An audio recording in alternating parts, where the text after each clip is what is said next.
Hi friends, Mahabharatam అనగానే గుర్తొచ్చేది మొదటగా కురుక్షేత్ర యుద్ధం. ఈ యుద్ధంలో ఎంతో మంది వీరులు పాల్గొన్నారు. వీరుల యొక్క వీరత్వం మనకు యుద్ధాలలోనే కనపడుతుంది. అర్జునుడు, కర్ణుడు, భీష్ముడు, ద్రోణాచార్యుడు, కృపాచార్యుడు, భీముడు, అశ్వత్థామ, సాత్యకి ఇలా చాలా మంది మహాభారతంలో వారి యొక్క వీరత్వం ద్వారా గుర్తింపు పొందారు. కాని మహాభారతంలో కొంతమంది వీరులు కురుక్షేత్ర యుద్ధంకు ముందే మరణించారు. ఆ మహాయోధులు కురుక్షేత్ర యుద్ధంలో పాల్గొని ఉంటే కురుక్షేత్ర యుద్ధం మరొకలా ఉండేది. అయితే కురుక్షేత్ర యుద్ధంకు ముందే మరణించిన ఆ మహాయోధులు ఎవరు? వారు అత్యంత శక్తివంతులు ఎలా అయ్యారు? ఆ యోధులు కురుక్షేత్ర యుద్ధంకు ముందు ఎలా మరణించారు? ఎవరి చేతిలో మరణించారు? ఇలాంటి సందేహాలన్నింటికీ సమాధానాలు ఈ వీడియోలో తెలుసుకుందాం. వీడియో చూస్తున్న వారిలో ఎవరైనా శ్రీకృష్ణుని భక్తులు ఉన్నట్లయితే తప్పకుండా జై శ్రీకృష్ణ అని కామెంట్ చేయండి. అంతకంటే ముందు ఎవరైనా మన ఛానల్ ని ఫస్ట్ టైం చూస్తుంటే ప్లీజ్ సబ్స్క్రైబ్ చేసుకోండి. అలాగే ఈ వీడియోని తప్పకుండా లైక్ చేయండి. మీ ఒక్క లైక్ మాకెంతో సపోర్ట్ నిస్తుంది. ఏకలవ్యుడు ఎంతో గొప్ప గురుభక్తి కలవాడు. నిషాద తెగకు చెందినవాడు ఏకలవ్యుడు. ద్రోణాచార్యుణ్ణి గురువుగా భావించిన ఏకలవ్యుడు ద్రోణుని నిరాకరణతో ఏమాత్రం బాధపడని ఏకలవ్యుడు ద్రోణుని ప్రతిమను చేసి పెట్టుకుని తనకు తానుగా సాధన చేసి గొప్ప విలుకాడు అయ్యాడు ఏకలవ్యుడు. శబ్దం విని బాణాలు సంధించగల మహాయోధుడు.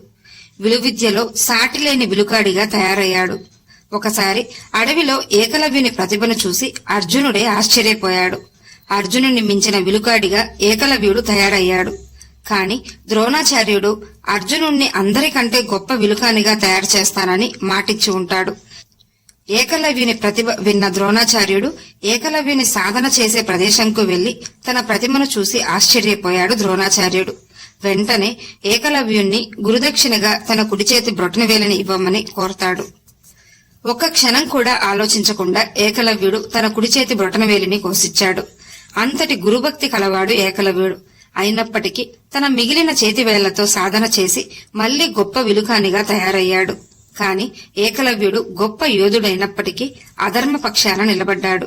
అంటే ఏకలవ్యుని తండ్రి జరాసంధుని వద్ద సామంతరాజుగా పనిచేసేవాడు. ఏకలవ్యుని తండ్రి హిరణ్యధనుడు మరణించాక ఏకలవ్యుడు నిషాద తెక్కు రాజై జరాసంధునికి విశ్వాసపాత్రుడయ్యాడు. ఒకసారి ఏకలవ్యుడు జరాసంధునితో కలిసి మధురలో శ్రీకృష్ణుడు లేని సమయం చూసి దండయాత్ర చేశారు. యాదవ సైన్యాన్ని నాశనం చేయసాగారు. విషయం తెలిసి అక్కడికొచ్చిన శ్రీకృష్ణుణ్ణి రాయితో కొట్టడానికి ప్రయత్నించగా వెంటనే శ్రీకృష్ణుని ఆగ్రహానికి శ్రీకృష్ణుని చేతిలో ఏకలవ్యుడు వధించబడ్డాడు. ఏకలవ్యుడు గొప్ప విలుకాడు. భవిష్యత్తులో అధర్మ పక్షాన నిలబడతాడని తెలిసే శ్రీకృష్ణుడు అలా చేశాడు. కురుక్షేత్ర యుద్ధంకు ముందే ఏకలవ్యుడు మరణించాడు. కీచకుడు. పాండవులు అరణ్యవాసం ముగించుకున్న తర్వాత అజ్ఞాతవాసం కోసం విరాట రాజ్యంకు చేరతారు. మారువేషాలలో ఉన్న పాండవులు, ద్రౌపది విరాట కొలువులో చేరి ఒక్కొక్కరు ఒక్కొక్క పనిలో ఉంటారు. విరాటరాజు భార్య సుదేష్ణాదేవి తమ్ముడే కీచకుడు. ద్రౌపది మారువేషంలో సైరేంద్రిగా సుదేష్ణాదేవికి సేవకురాలిగా చేరుతుంది. కీచకుడు మహాబలవంతుడు. అతని శక్తి ముందు ఎవరూ గెలవలేకపోయేవారు. ఒకసారి కీచకుడు తన అక్క సుదేష్ణాదేవి వద్దకు వస్తాడు. అక్కడ సైరేంద్రిని చూసి ఇష్టపడతాడు. సైరేంద్రిని చూసి మోహితుడై ఆమెను పట్టుకోవడానికి ప్రయత్నిస్తాడు కీచకుడు.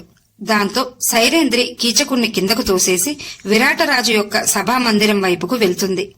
ఆమెనే వెంబడించిన కీచకుడు కోపంతో ఆమె జుట్టు పట్టుకుని లాగి కింద పడేసి కాలుతో తంతాడు. అయితే ఆ సమయంలో మారువేషాలలో ఉన్న పాండవులు కూడా అదే సభామందిరంలో ఉంటారు. దాంతో భీముడు కీచకునిపై ఎలాగైనా ప్రతీకారం తీర్చుకోవాలనుకుంటాడు. అదే రోజు రాత్రి సైరేంద్రి అంటే ద్రౌపది భీముణ్ణి కలిసి ఇద్దరూ ఒక పథకం వేస్తారు. వెంటనే సైరేంద్రి కీచకుని వద్దకు వెళ్లి నర్తనశాలకు రమ్మని కోరుతుంది. కీచకుడు నర్తనశాలకు వస్తాడు. అక్కడ భీముణ్ణి చూసి సైరేంద్రి అనుకున్న కీచకుడు మరింత దగ్గరకు వెళ్తాడు. దాంతో ఒక్కసారిగా భీముడు కీచకునిపై పడతాడు. దాంతో ఇద్దరి మధ్య భీకర యుద్ధం జరుగుతుంది. ఇద్దరు మహాబలవంతులే. కాని భీముడు కీచకుణ్ణి అత్యంత ఘోరంగా వధిస్తాడు. కీచకుని మృతదేహం చూసిన ప్రజలు అసలు కీచకుని కాళ్ళు, చేతులు, మొహం ఏవి ఎక్కడ ఉన్నాయో కూడా కనుక్కోలేకపోయారు. అంత భయంకరంగా కీచకునిపై ప్రతీకారం తీర్చుకున్నాడు భీముడు. కీచకుడు ఎంతో బలవంతుడు, కాని ఎంత మాత్రం వివేకం లేనివాడు. కురుక్షేత్ర యుద్ధంకు ముందే కీచకుడు మరణించాడు. జరాసంధుడు. మగధ రాజ్యానికి రాజు జరాసంధుడు. జరాసంధుడు గొప్ప శివభక్తుడు. జరాసంధుడు ఎంతో పరాక్రమవంతుడు. యుద్ధానికి వెళ్తే ఎదుటి వారి యొక్క తేజస్సును హరించే వరం కలవాడు. అలా దాదాపు 25,000 మంది రాజులతో యుద్ధం చేసి వారిని బంధించడమే కాకుండా వారిని పరమశివునికి బలి ఇవ్వడానికి సిద్ధపడతాడు. అలాగే మధురపై చాలాసార్లు దండెత్తిన శ్రీకృష్ణ బలరాములు అతని సైన్యాన్ని నాశనం చేశారు, కాని జరాసంధుణ్ణి వదిలేశారు. అలా 17 సార్లు మధురపై దండెత్తి ఓడిపోయాడు. ఆ తర్వాత ధర్మరాజు రాజసూయ యాగం చేయాలనుకున్నప్పుడు అదే విషయం శ్రీకృష్ణునితో చెప్తాడు. అప్పుడు శ్రీకృష్ణుడు, రాజసూయ యాగానికి కావలసిన ధనం జరాసంధుని వద్ద ఉంది. అలాగే జరాసంధుడు 1000 మంది రాజులను బంధించి హింసిస్తున్నాడు. కాబట్టి నేను, అర్జునుడు, భీముడు వెళ్లి జరాసంధుణ్ణి వధించి వస్తాము అని శ్రీకృష్ణుడు చెప్పగా అందుకు ధర్మరాజు కూడా అంగీకరిస్తాడు. శ్రీకృష్ణుడు, అర్జునుడు, భీముడు బ్రాహ్మణ వేషంలో మగధ రాజ్యం పొలిమేర చేరతారు. అక్కడి నుండి రాజమార్గంలో కాకుండా వేరొక మార్గంలో రాజధానిలో అడుగు పెడతారు. జరాసంధుడు వారిని చూసి తాంబూలం ఇవ్వబోతే శ్రీకృష్ణుడు నిరాకరిస్తాడు. అందుకు జరాసంధుడు కారణమడగ్గా వెంటనే శ్రీకృష్ణుడు యుద్ధ భిక్ష కోరతాడు.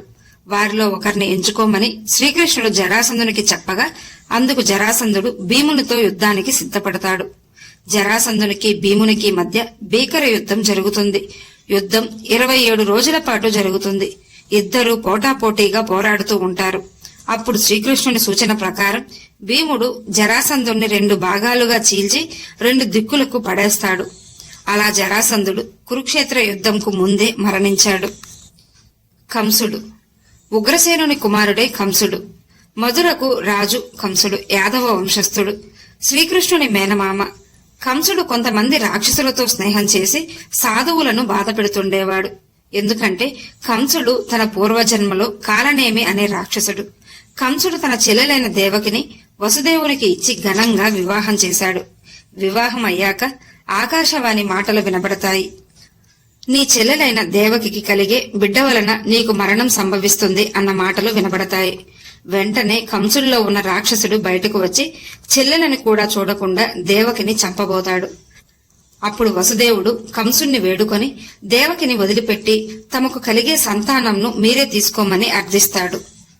దాంతో కంసుడు దేవకి వసుదేవులను బంధిస్తాడు. అందుకే కంసుని మరణం శ్రీకృష్ణుని చేతిలో జరిగింది. కంసుడు మహాబలవంతుడు. తన ప్రాణాలను కాపాడుకోవడానికి ఎన్నో ప్రయత్నాలు చేశాడు. కాని శ్రీకృష్ణుడు కంసుణ్ణి వధించాడు.